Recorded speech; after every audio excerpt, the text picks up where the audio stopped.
Ever loaded into a high-stakes Valorant match on your console, only to realize the world has gone silent? You see your teammates' icons flashing, but there's no sound, and you're stuck staring at those dreaded gray mute icons on the scoreboard. Before you panic and start unplugging your headset, you should know that about 75% of the time, this isn't a hardware failure or a ban, it's just a common software glitch.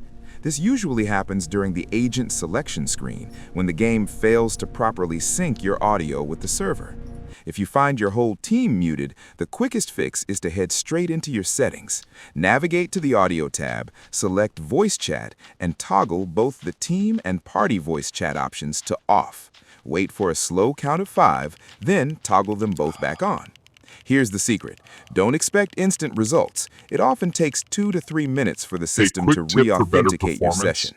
If that doesn't work, check your system-level settings. Both PlayStation and Xbox have mute all options in their quick menus that can override the game itself. Also, make sure your controller's speaker volume isn't turned down if you aren't using a headset. Now, if you see a red X specifically next to your own name and you can't use text chat either, you might be facing a communication ban from Riot. These usually last a few days and require patience rather than a settings tweak. Otherwise, just use the 5-second toggle rule, stay calm, and wait for the audio to flood back in so you can get back to those winning callouts.